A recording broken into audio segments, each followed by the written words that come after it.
The Home Depot Foundation has an extensive program to help veterans rebuild their homes.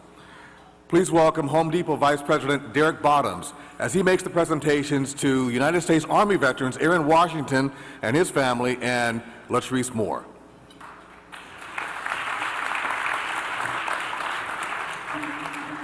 Good morning, and thank you for that kind introduction.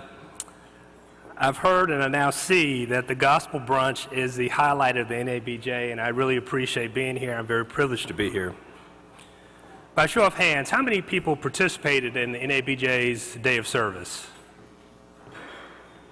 That was a fantastic day, and because of our efforts, we have 3 families here that will be able to stay in a home and feel safe and secure for years to come. We at the Home Depot and the Home Depot Foundation are proud to work with great nonprofits like the St. Bernard's Project and to be able to assist families like the Moore family, the Washington family, and the Watts family. Over the years, our work has been very simple. It's to improve homes and to improve lives. And over the last 10 years, we've done just that. We've donated more than $300 million to nonprofits across the country. However, last year, our foundation decided to take on a new challenge. We decided to ensure that every U.S. veteran had a safe place to call home. You may ask, why veterans? The problems that face veterans are unique. Many of our veterans have fixed incomes and also face critical housing challenges. I think the most striking statistic is that a veteran is twice as likely to be homeless as someone who did not serve. We think that that's unacceptable, not only because veterans have given of themselves for service, but because they have so much to give today. In fact, Home Depot employs more than 35,000 veterans, and I'm sure that some of them were out at the build yesterday, and we're happy to be there, and we appreciate that. As you can imagine, veteran housing is an issue that we take very seriously, and it's an issue that we plan to address very aggressively. Just last year, Home Depot committed $30 million over 3 years to address veterans' issues.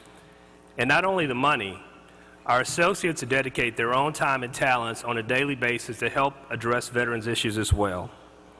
I'm proud to report today that because of the commitment, not of us, but because of the commitment of our partners and their efforts, we've given away $22 million of that $30 million in just 1 year.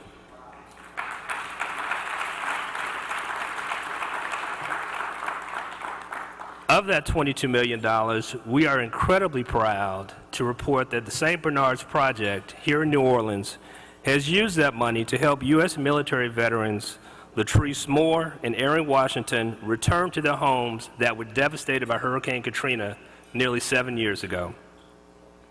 From all of us at the Home Depot, we'd like to thank you for the opportunity to service you and work with you on such a worthy project, and we look forward to working with you in the future. Thank you.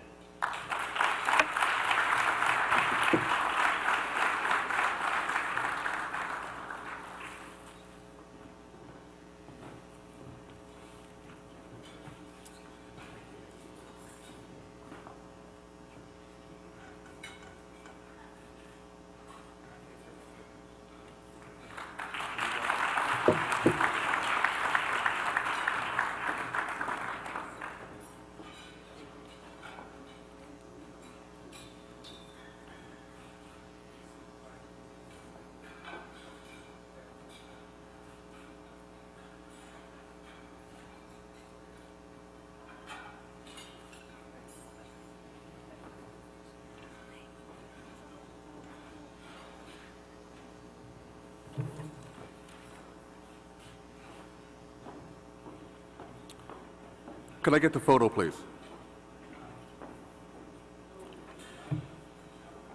You know, I am a reporter, and I spent more than 2 years writing a story about Jewel and Kisa Holmes.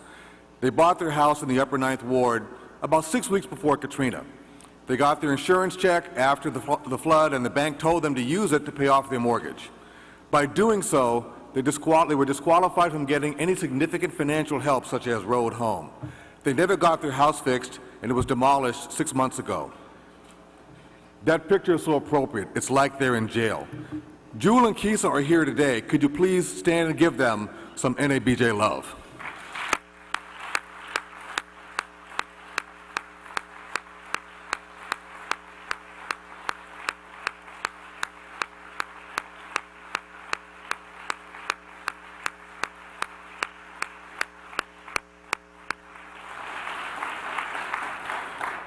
Like many others in New Orleans, Jewel and Keisa are still trying to find a home.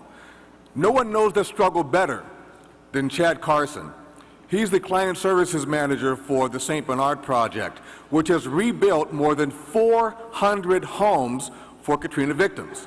Now, the way they do that is that they provide the volunteers, and then they got to find the money to pay for the supplies.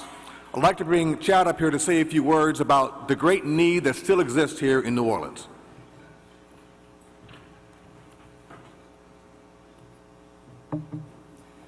It's an honor to stand here today before the National Association of Black Journalists.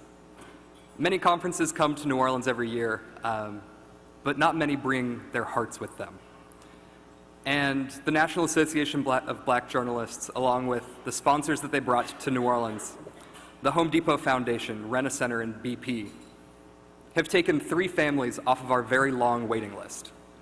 Almost 7 years after the storm, St. Bernard Project is working with over 130 families who owned their home at the time of the storm but have been unable to return because of the scourge of contractor fraud, the emotional trauma of losing loved ones, and forced mortgage payoffs, as explained with Ms. Holmes.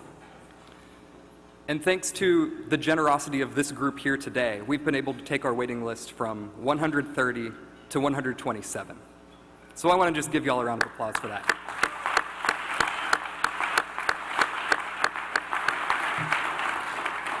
But our work must continue. Over 8,000 families own their homes and have been unable to return since Katrina. And our phone is still ringing with 8 to 10 families calling us each week who are in need of assistance. So we should celebrate this victory that we've brought 3 families home, but know that the road is still long ahead of us. And St. Bernard Project needs the help of leaders in the corporate world, like Rent-A-Center, BP, and Home Depot. And I want to thank you again. But please go home, return to your families, return to your communities, and tell them about the people of New Orleans. Tell them about the people that you've seen here today. Thank you so much.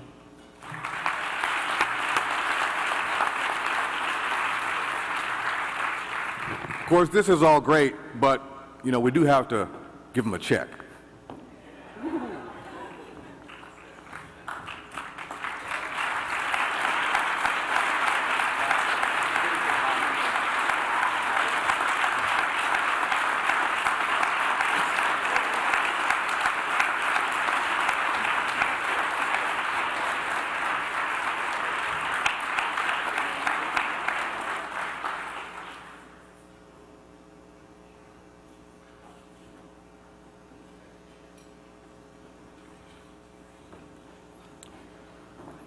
I just wanted to have Keisa and Jewel here because they still are trying to go home. And the St. Bernard Project and people still need the resources to be able to rebuild and to buy the materials to rebuild. So I don't know who else is in here that might have a check for Keisa and Jewel, but they sure could use it. Thank you, everybody.